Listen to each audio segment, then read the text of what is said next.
No dia seguinte, João estava ali outra vez, com 2 de seus discípulos. E olhando para Jesus, que por ali passava, disse: Esse é o Cordeiro de Deus. Os 2 discípulos ouviram-no dizer isso e passaram a seguir Jesus. Voltando e vendo que o seguiam, Jesus perguntou-lhes: Que desejais? Eles disseram: Rabi, que significa mestre, onde te hospedas? Ele lhes respondeu: Vinde, vereis. Foram, pois, e viram onde ele se hospedava. E passaram o dia com ele. E era cerca da 10ª hora. André, irmão de Simão Pedro, era um dos 2 que ouviram João falar e seguiram Jesus. O primeiro que ele encontrou foi Simão, seu irmão, e disse: Achamos o Messias, que significa Cristo, e o levou a Jesus. Este fixou nele o olhar e disse: Tu és Simão, filho de João. Serás chamado Cepas, que significa Pedro. No dia seguinte, Jesus decidiu ir para Galiléia e, encontrando Filipe, disse: Segue-me. Filipe era de Betsaida, cidade de André e Pedro. Filipe encontrou Natanael e disse-lhe: Achamos aquele de quem Moisés escreveu na lei, sobre quem os profetas também escreveram, Jesus de Nazaré, filho de José. E Natanael perguntou-lhe: Pode vir alguma coisa boa de Nazaré? Disse-lhe Filipe: Vem e vê. Vendo Natanael aproximar-se, Jesus referiu-se a ele dizendo: Esse é um verdadeiro israelita em quem não há fingimento. E Natanael perguntou-lhe: De onde me conheces? Respondeu-lhe Jesus: Antes que Filipe te chamasse, eu te vi, quando estavas debaixo da figueira. Natanael respondeu: Rabi, tu és o filho de Deus, tu és o rei de Israel. Ao que lhe disse Jesus: Crês porque te disse que te vi debaixo da figueira? Pois verás coisas maiores do que essa. E acrescentou: em verdade vos digo que vereis o céu aberto e os anjos de Deus subindo e descendo sobre o Filho do Homem. Amém? Irmãos, nessa nossa carreira de vida, existência, né, carreira existencial, não são poucas as vezes que a gente se encontra em dúvida sobre o caminho que a gente deve tomar. Geralmente as nossas decisões implicam em direções, né? Por exemplo, existem aqui dentro desse templo pessoas que trocaram de cidade para estar aqui. Existe aqui dentro pessoas que trocaram de estado para estar aqui.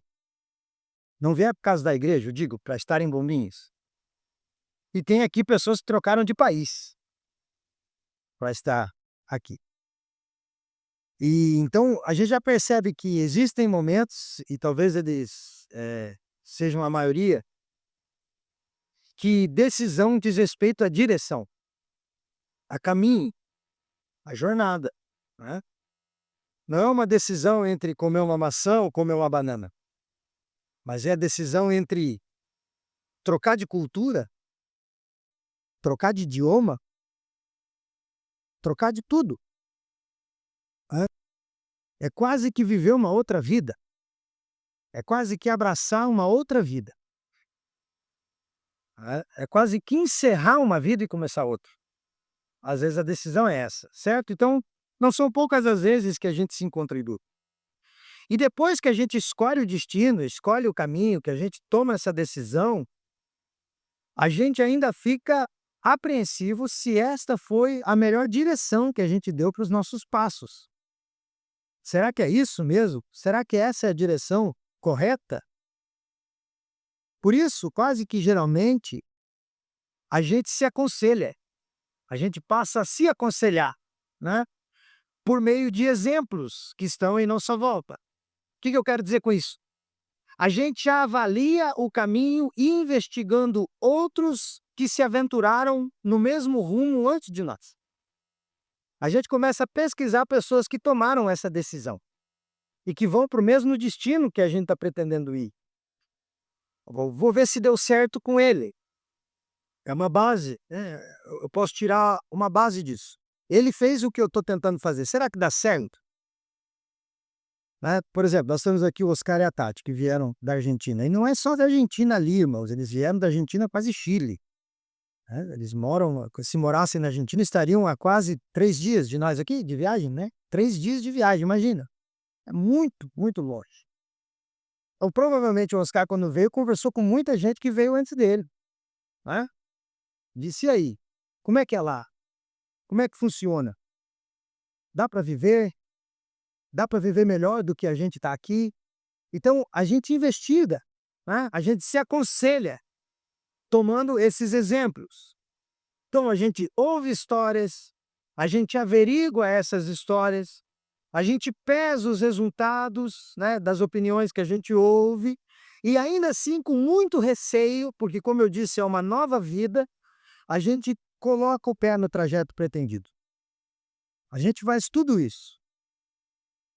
Nesse texto que a gente leu, nessa porção aqui do primeiro capítulo de João, a gente tem o caminho sendo apresentado. É um caminho. O caminho se apresenta em João Batista.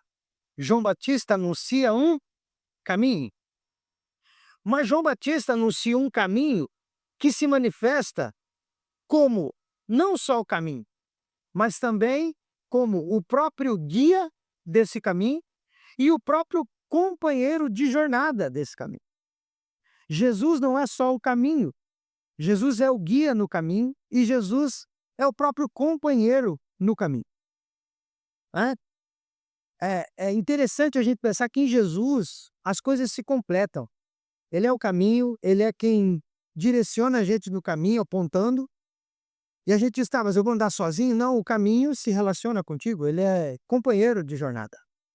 Ele é companheiro nessa caminhada.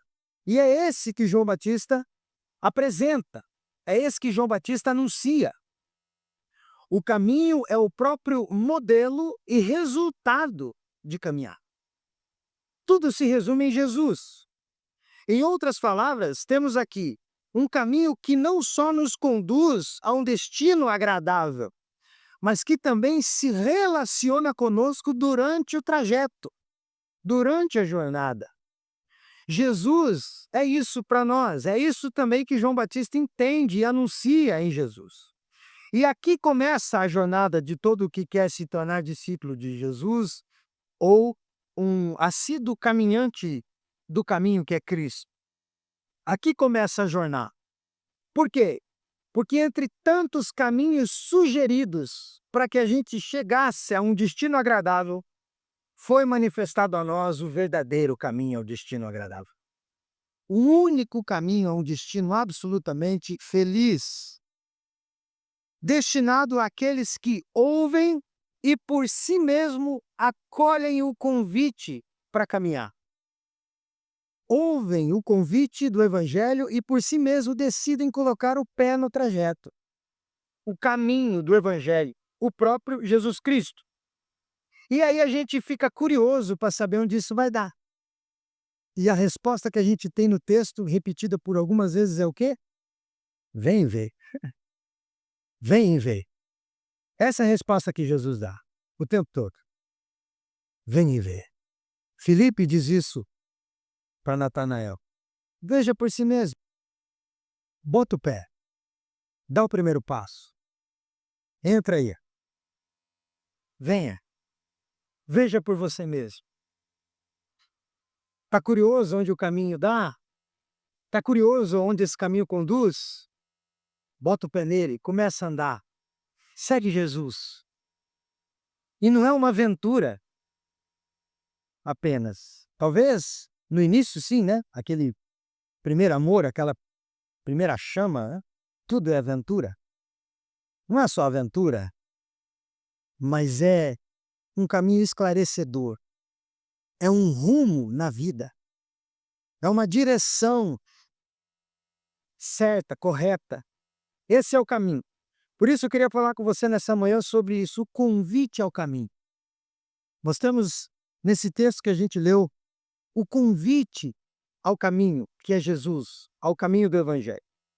Então, o convite ao caminho, primeiro, ele se dá apontando o caminho enquanto se anda no caminho. O convite ao caminho se dá apontando o caminho enquanto se anda nele.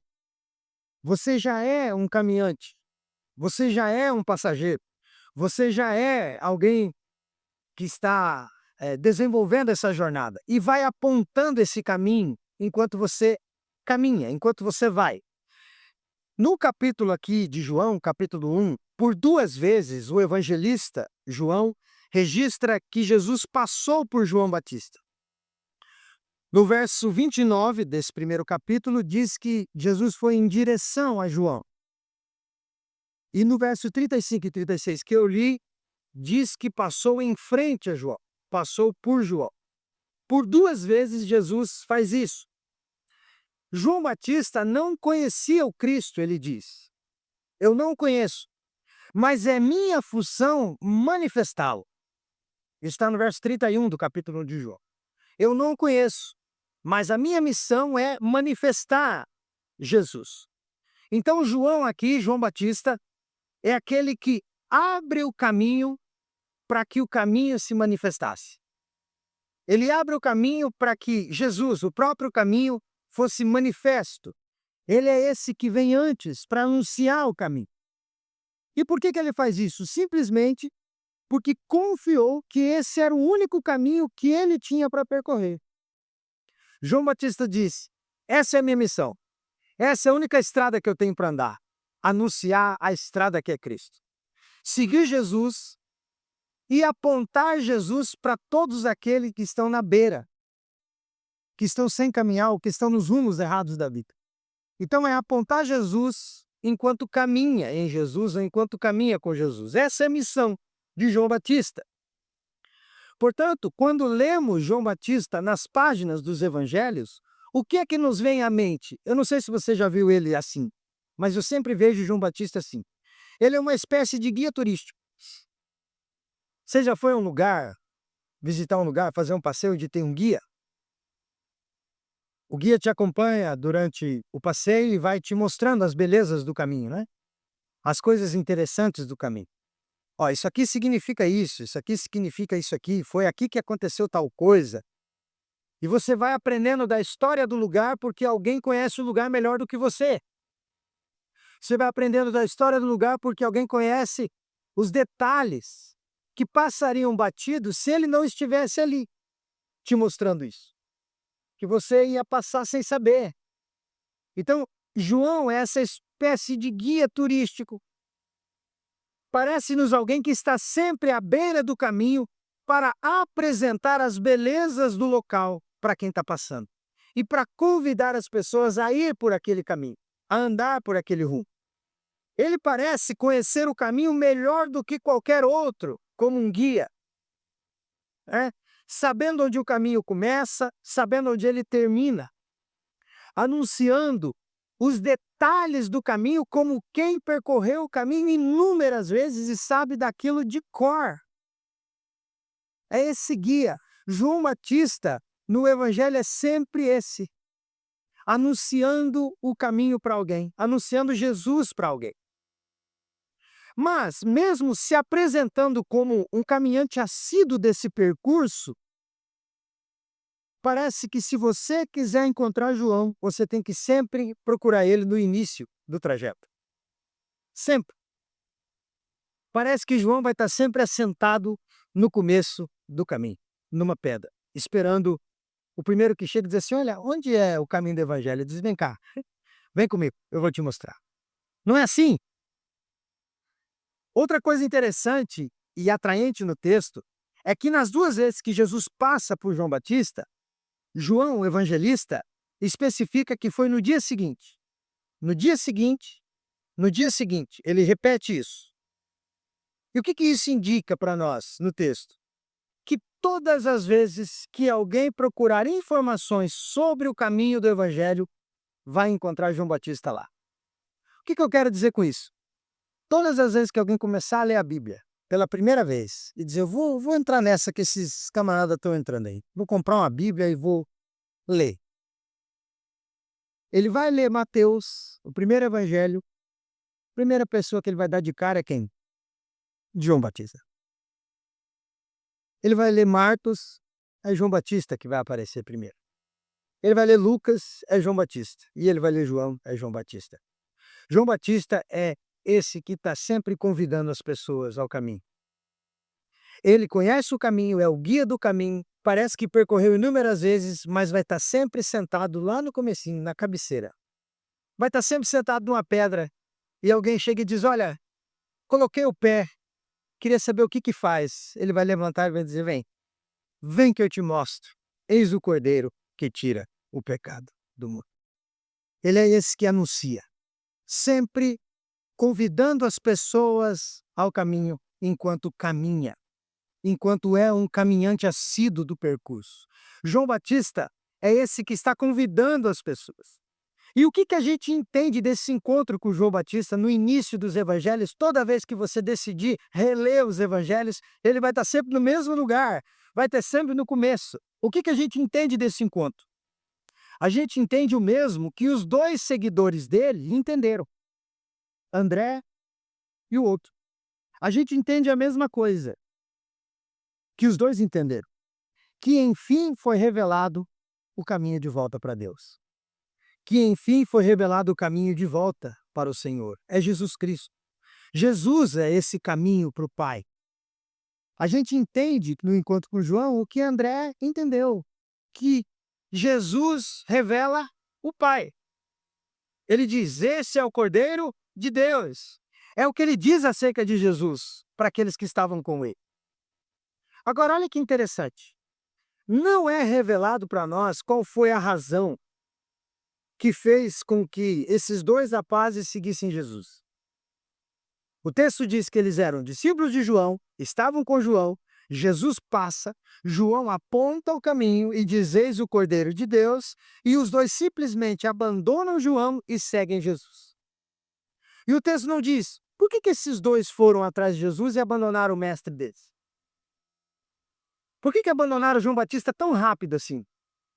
Foi João Batista mostrar e eles já foram atrás. O que fez os dois irem atrás? A gente não sabe, o texto não diz. Mas uma coisa fica clara no texto. Nunca foi vontade de João Batista manter os dois com ele. É isso que o texto deixa claro para nós. Nunca foi o desejo de João Batista ter seguidor. Porque João Batista não é o caminho. João Batista aponta o caminho. Não é assim? Se um dia você fizer um concurso e passar para guia turístico, vai ser muito estranho se acabar o passeio e as pessoas forem para sua casa. Não vai? Você vai andar na rua, vai olhar para trás, aquele monte de gente vindo atrás de você, você vai dizer, gente, o passeio acabou. Eu estou indo embora. Eles dizem, não, mas agora nós vamos atrás de você. Você explicou tão bem que a gente quer dicas. Então nós vamos viver atrás de você. E você vai dizer, não, vamos embora. Né? Vamos para a casa de vocês. Do mesmo jeito que João nunca quis seguidor. Então, por mais que o texto não diga para nós qual era o anseio de André e do outro de seguir Jesus, o texto deixa claro, João Batista nunca quis os dois para ele. João Batista nunca quis seguidores para si. E o que a gente aprende com isso?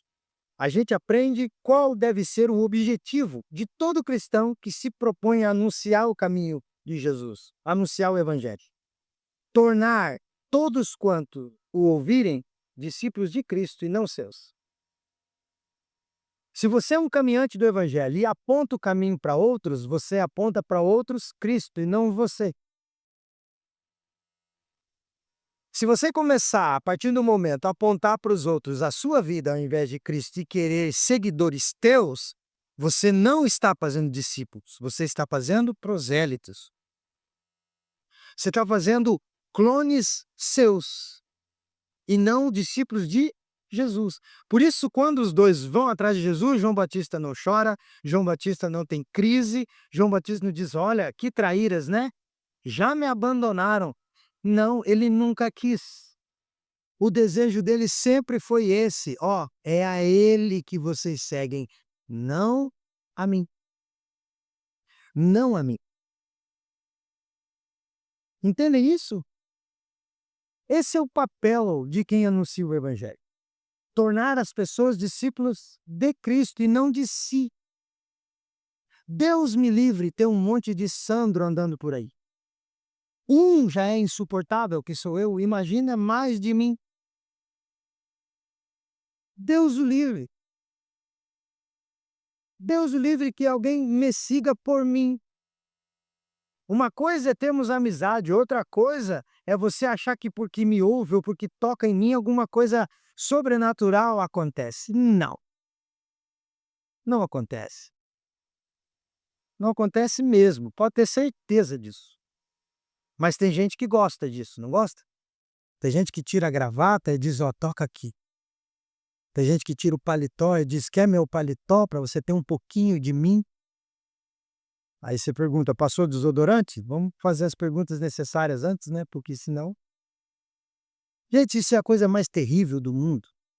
João Batista já aponta para nós que o papel de quem anda no caminho e aponta o caminho para os outros é fazer caminhantes de Jesus, fazer caminhantes do caminho do Evangelho e não caminhantes de si mesmo. E não seguidores cegos, fanáticos atrás de uma pessoa que se um dia disser: ó, gente, vamos fechar a porta, ligar gás aqui dentro, vamos todo mundo morrer porque Deus me revelou, todo mundo morre. Porque segue, porque anda cegamente atrás desse sujeito doido e maluco. E não nos falta um exemplo, gente, é só se fazer pesquisas em documentários aí de gente de religião louca que matou inúmeras pessoas e exterminou inúmeras pessoas em suicídios coletivos em nome de uma divindade louca e maluca que ele criou na cabeça dele, que nada mais era ele mesmo. Quando a gente convida alguém para o caminho, a gente aponta o caminho enquanto anda nele. O caminho não é a gente, o caminho é Cristo. Então, o convite ao caminho. Primeiro se dá apontando o caminho enquanto se anda nele, e depois conhecendo o caminho por si mesmo. O convite ao caminho se dá conhecendo o caminho por si. Não adianta você achar que porque faz parte de um grupo, ou que porque ouve alguém periodicamente que te dá instruções, você já está no trajeto. Não adianta ligar o Google Maps e não seguir a instrução da mulherzinha chata, né? Que adiantou ligar se você não vai dar bola para o que ela fala? Se ela diz vire para a direita, você diz não quero, vire para a esquerda, você não manda em mim. Não adianta ligar. Do mesmo jeito, não adianta vir aqui se você não botar o pé no caminho por si. Se você não conhecer o caminho por si mesmo. Veja, é estranho a nós que os dois discípulos de João Batista sigam Jesus sem se apresentarem primeiro. Eles simplesmente vão. Não se apresentam. Mas talvez um traço da cultura oriental explique isso para a gente melhor. Mestres, no contexto aqui em que Jesus vive, viviam rodeados de pessoas. Era comum um mestre estar cheio de gente em volta. E entre aqueles que vinham atrás de resposta pronta, fórmula, isso acontece muito, né?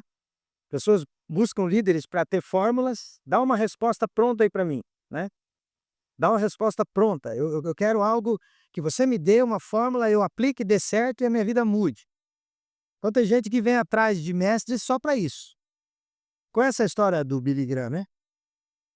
Ele nunca citou o nome dessa pessoa, mas ele disse que era uma pessoa célebre dos Estados Unidos, um grande. Ele conta isso num livro dele, se eu não me engano.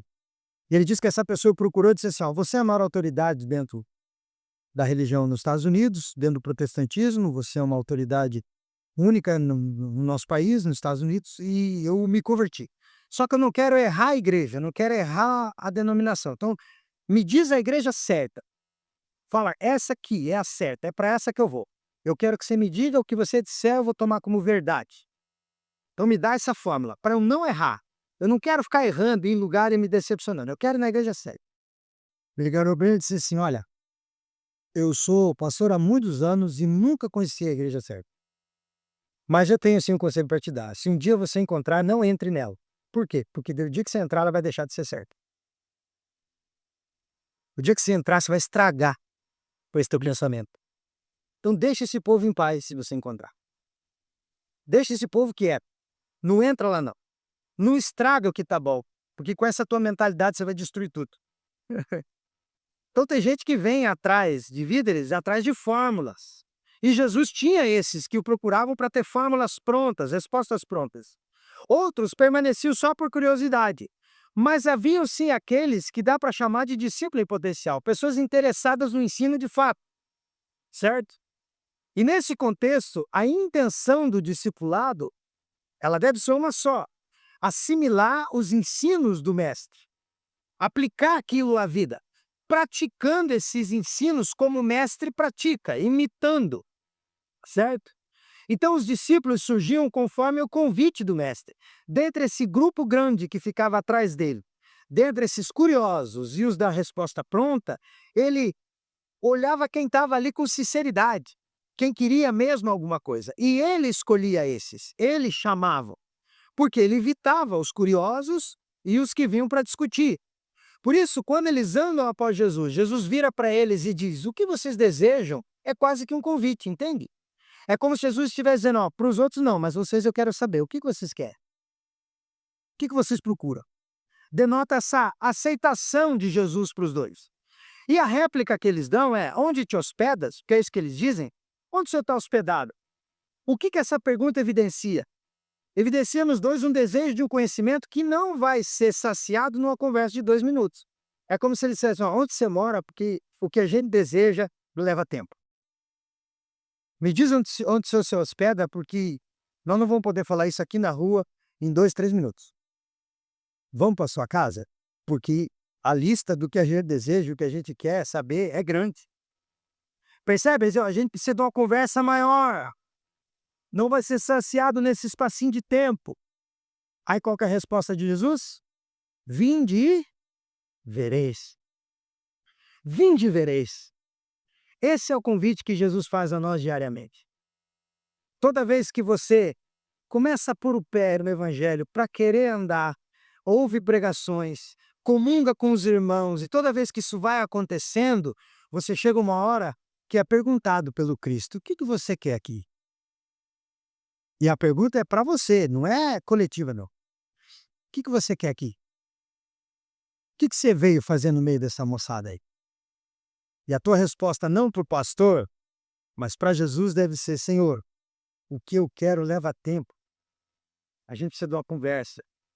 Se for sincero, vamos conversar. Vinde e vereis." É a resposta que Jesus dá aos que iniciam essa jornada, aos que decidem conhecer o caminho por si mesmos. Essa é a resposta de quem não apenas oferece um caminho, mas que também se oferece como caminho, que é o próprio Cristo. Quando ele diz: "Vinde e vereis", eu não vou dar só para vocês uma direção, mas eu sou a própria direção que vocês precisam tomar. A conversa aqui implica que ele é, como eu disse no início, o guia, o caminho e o companheiro no caminho. O divino companheiro do caminho, como diz a canção antiga. Esse é o Cristo. Então, todos os que optam por conhecer por si mesmos o caminho, que antes estava oculto, mas que agora foi revelado, vão receber do próprio caminho o consentimento. Vão receber do próprio caminho o convite: "Vinde e vereis." Então, o convite ao caminho se dá conhecendo o caminho por si mesmo. Você tem que ter esse interesse de conhecer o Cristo por si mesmo. Gente, ninguém será salvo amarrado no pé de outro. Não adianta você achar que vai passar desapercebido na multidão que vai entrar no céu, porque vai estar lá no meio, escondidinho, dizendo: "Eu nunca andei de fato com eles, nunca acreditei nisso de verdade, mas não vou perder essa chance." E você vai estar lá misturado. Você não entra. Ninguém entra se não tiver sido um caminhante por si mesmo, assíduo do trajeto. Porque o caminho, ó, o capítulo 1, verso 35, lá quando chegarmos, já se dá agora. já se dá aqui. Como diz Paulo, nós já habitamos nas regiões celestiais em Cristo, por mais que os nossos pezinhos 42, 38, 45, como do Filipe, caminhem nesse chão do mundo. O pé está no chão do mundo, mas já somos cidadãos do reino. Então, é um trajeto já iniciado. Não vai adiantar chegar na hora lá e tentar dar um pulinho para cá e dizer: vamos fazer de conta que eu estou já nesse caminho faz tempo. Não dá, né? Do mesmo jeito que para ir para a casa da minha mãe em Curitiba, eu tenho que viajar quase 300 quilômetros e não tem como eu dar um pulo daqui e cair na sala da minha mãe agora. Do mesmo jeito é o evangelho. Não adianta eu dar um salto daqui e achar que vou cair no céu se eu não pus o caminho, se eu não pus o pé no caminho em tempo hábil. Se eu não conheci esse caminho por mim mesmo.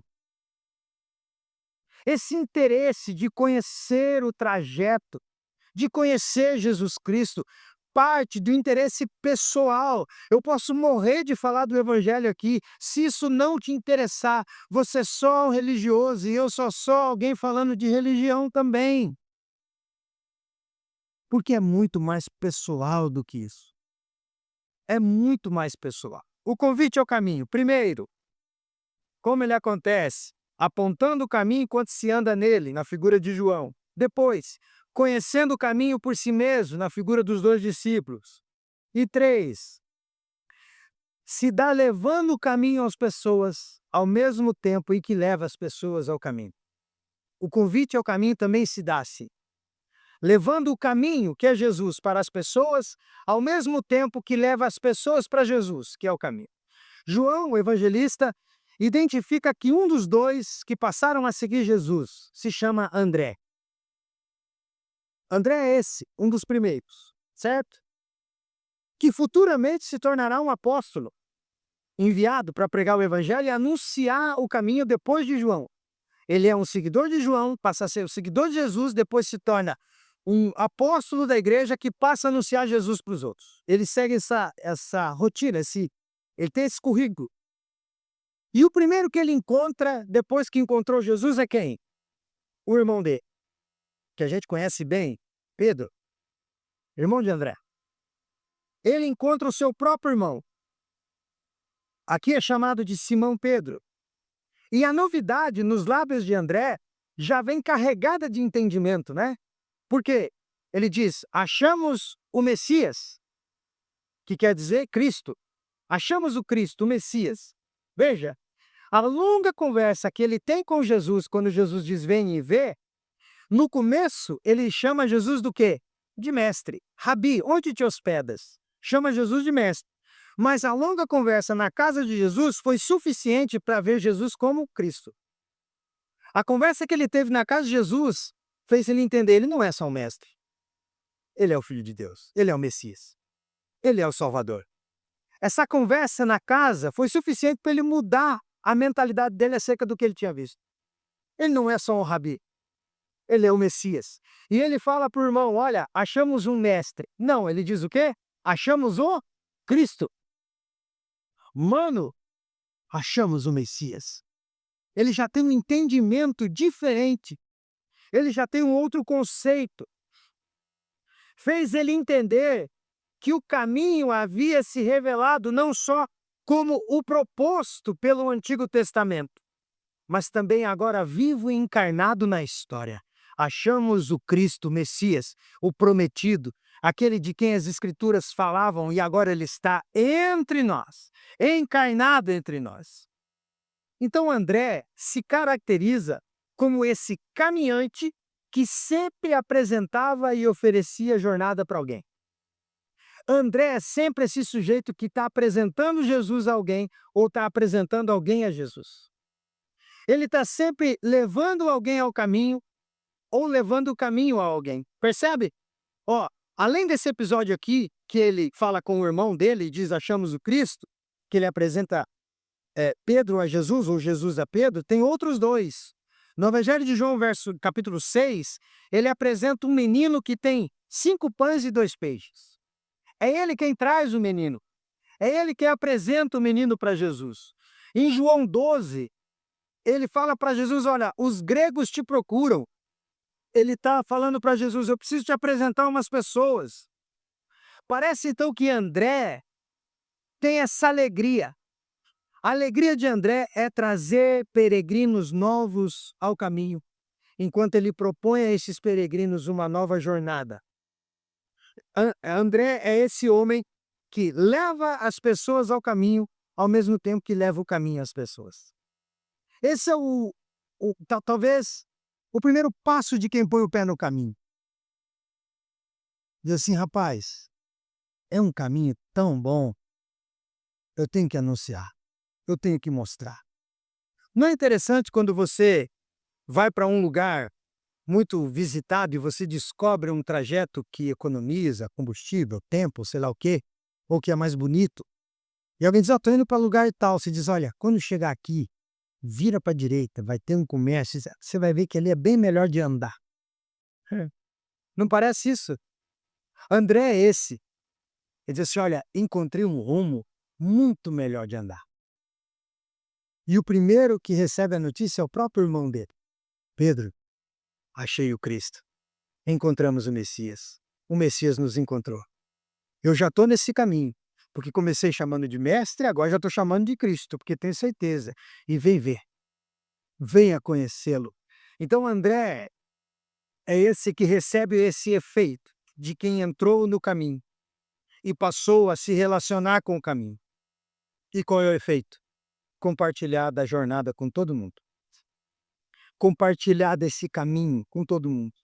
André é aquele que leva as pessoas ao caminho, enquanto leva o caminho às pessoas.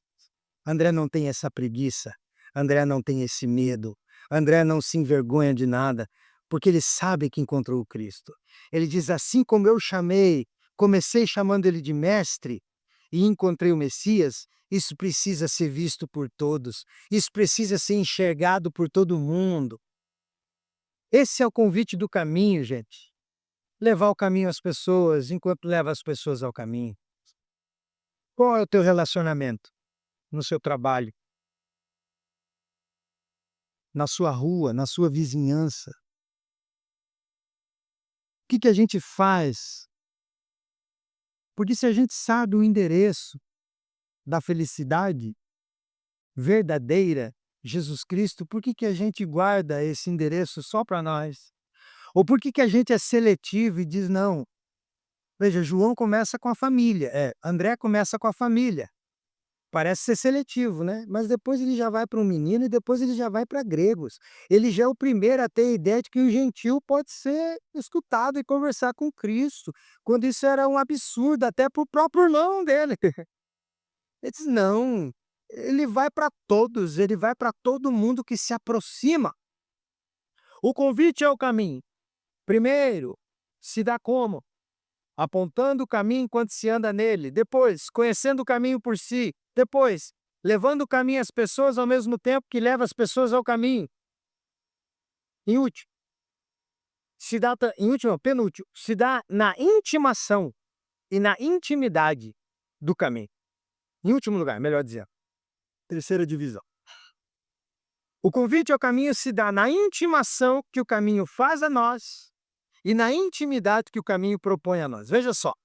Segundo João Evangelista, Jesus agora vai começar a sua peregrinação a partir daqui. O texto diz que ele decide sair de onde está e ir para outro lugar. Essa é a decisão que Jesus toma. Decide ir para Galiléia. Então Jesus toma essa decisão. Em meio ao trajeto, acontece um novo encontro. E agora esse é um pouco diferente. O sujeito abordado é Filipe, com I, natural da mesma cidade que André e Pedro, o texto diz para nós. E esse aqui recebe uma solicitação, é quase que uma ordem. O que Jesus diz a ele? Segue-me. Vem. Me siga. E essa decisão que Jesus pede de Filipe parece um eco da própria decisão de Jesus de ir e se apresentar. Jesus está num lugar confortável e vai para Galiléia porque chegou o momento dele apresentar-se ao povo. Esse ministério público de Jesus. E parece que como Jesus tomou essa decisão de apresentar-se a todos como Salvador, ele pega Filipe e diz: você, siga-me. Tome a mesma decisão que eu estou tomando. Eu estou tomando a decisão de me apresentar como Salvador e você tome a decisão de vir após mim. Siga-me. Venha após mim.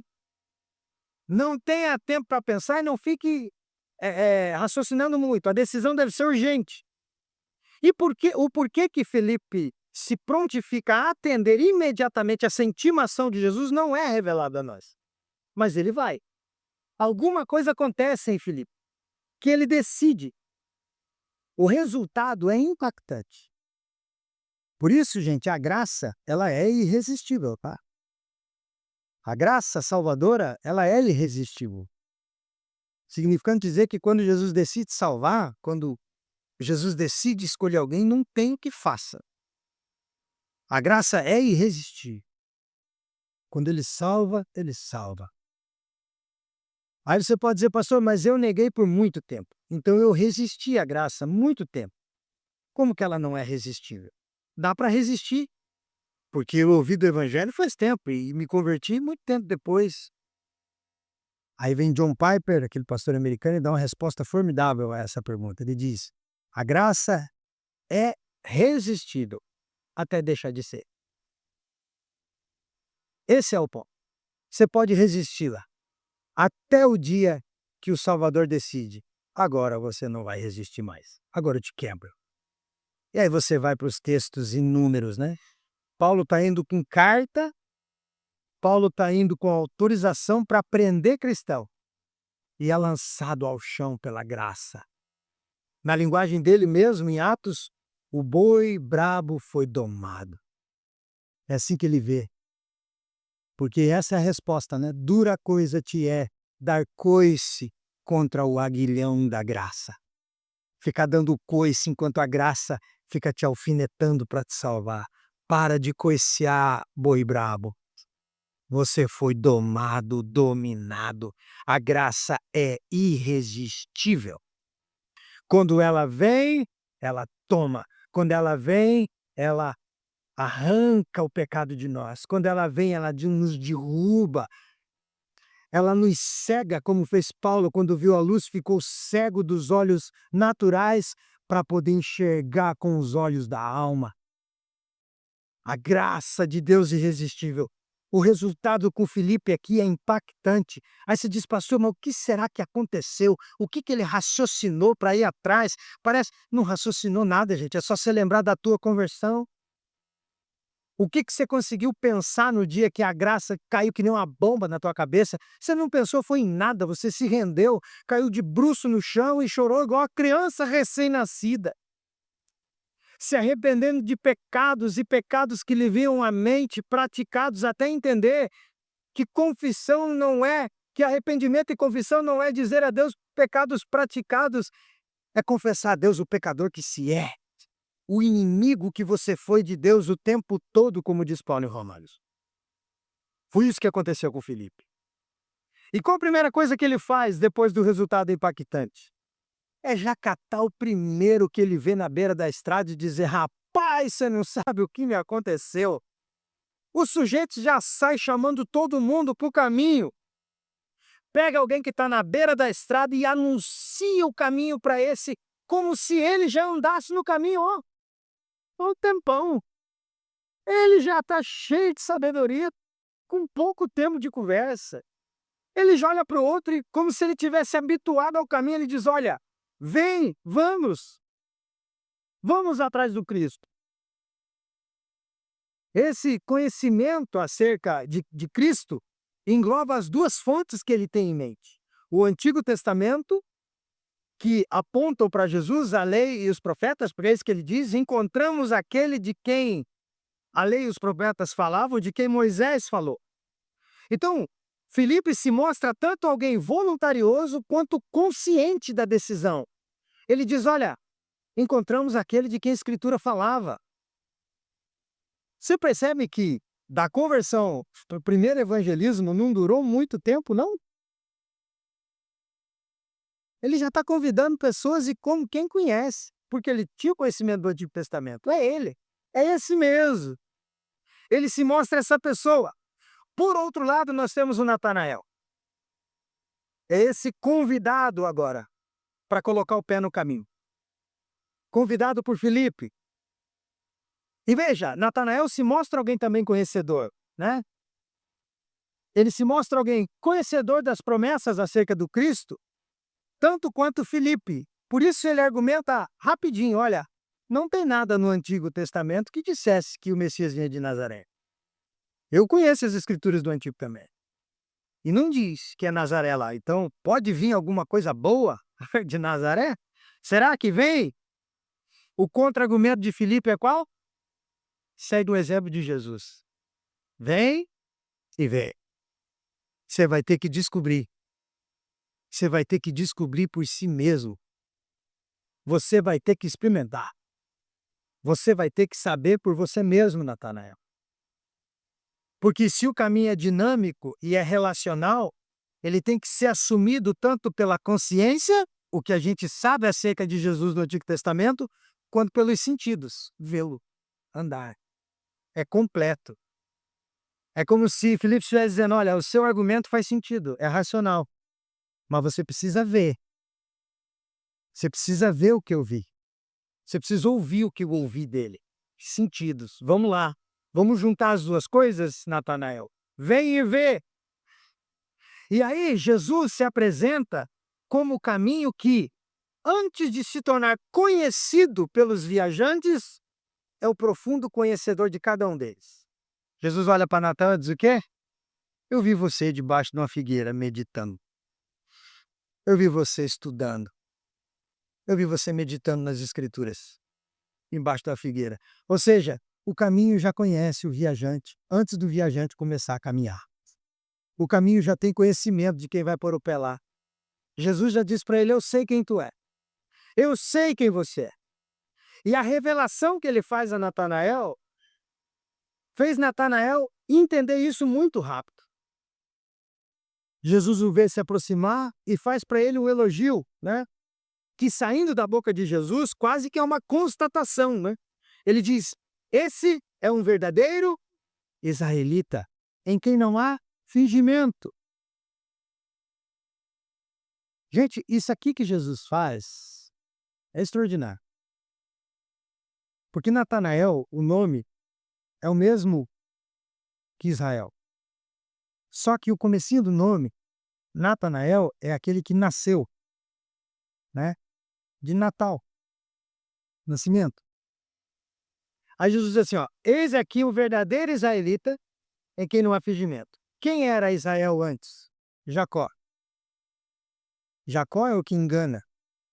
Por isso o nome é mudado para Israel.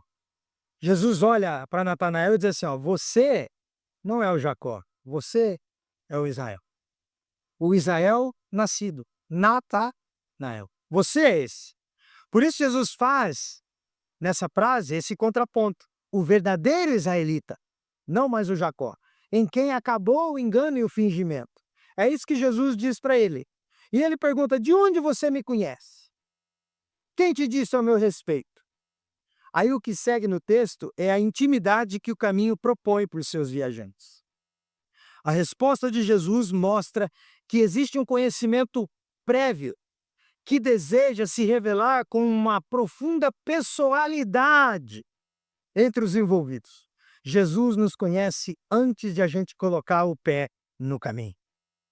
Você diz assim, eu aceitei Jesus. Sim, sua resistência foi quebrada e você tomou uma decisão. Mas essa decisão é fruto do quê? De um Jesus que te conhece, ó. De um Jesus que ficava te olhando e dizendo, ah, o dia, eu te pego. E aí você chega e diz, deixa eu me apresentar. E Jesus diz, rapaz, apresentar o quê? Mulher, apresentar o quê? Eu sei quem você é, porque foi eu que fiz você. Eu te conheço. Eu te conheço.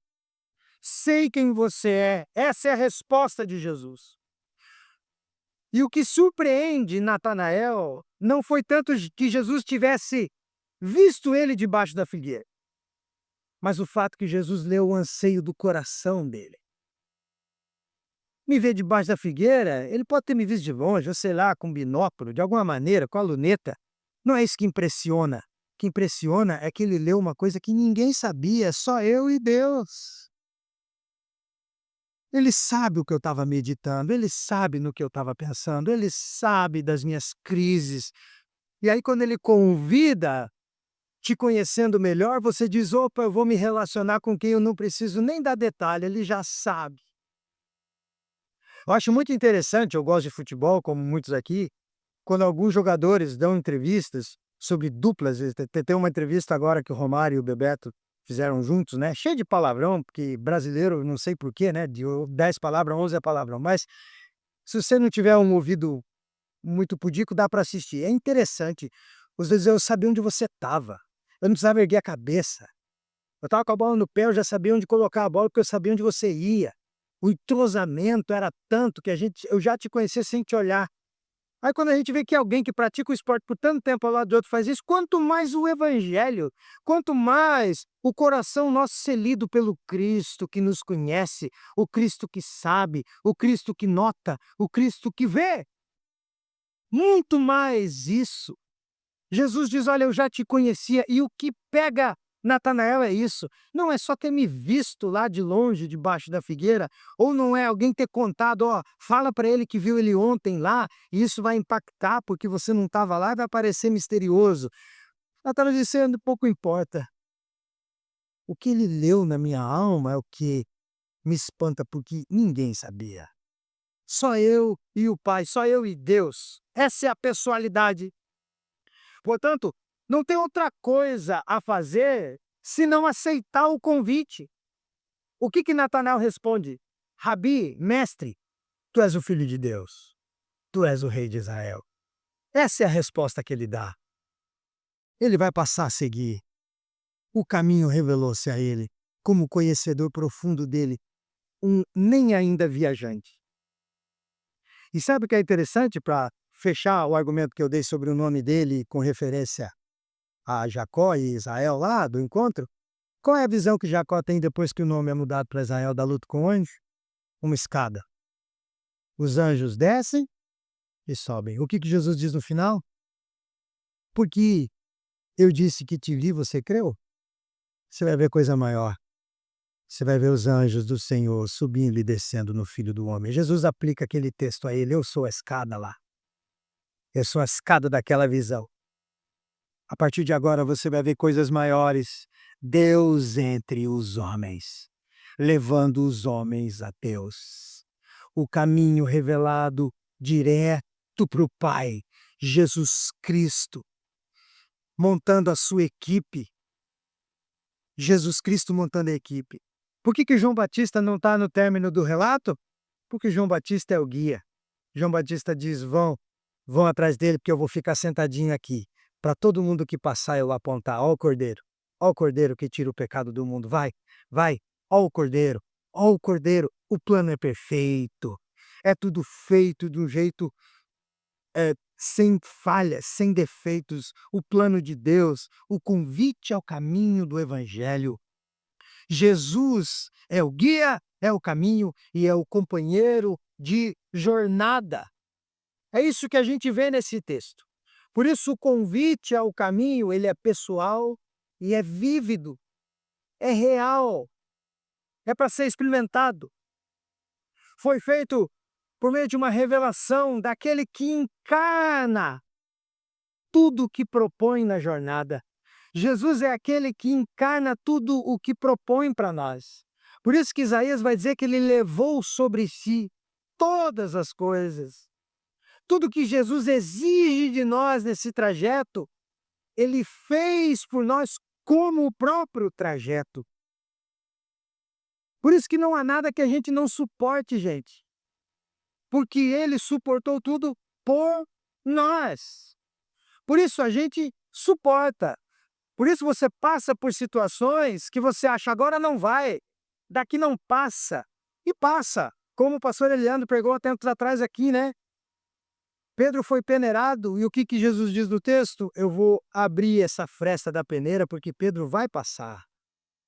Por mais que ele seja um peso de pecado, ele vai passar como se fosse uma farinha mais fina de todas. Não há nada que a gente não suporte com Jesus. Com Jesus não há nada que se torne insuportável. Pode se tornar doído, mas insuportável não. Ele veste tudo que propõe, ele praticou tudo que exige. Assim, na mesma medida em que a viagem é intrigante, ela vai se tornar surpreendente. Andar após Jesus é se surpreender dia após dia. É surpreender-se dia após dia. Tem um hino antigo que diz isso, né? Quem se importa com a jornada quando o caminho conduz ao lar? Quem se importa com a jornada quando o caminho conduz ao lar? Não importa o tempo que leve, se você está indo para casa, é isso que interessa. E o caminho é o guia e o companheiro de caminhada. Jesus Cristo. O convite ao caminho, primeiro, ele se dá apontando o caminho enquanto se anda nele, conhecendo o caminho por si mesmo, levando o caminho às pessoas ao mesmo tempo em que leva as pessoas ao caminho, e entendendo a intimação e a intimidade que o caminho propõe. Uma graça irresistível com conhecimento prévio, com conhecimento real do caminho e da caminhada. Eu não sei há quanto tempo você está nesse trajeto.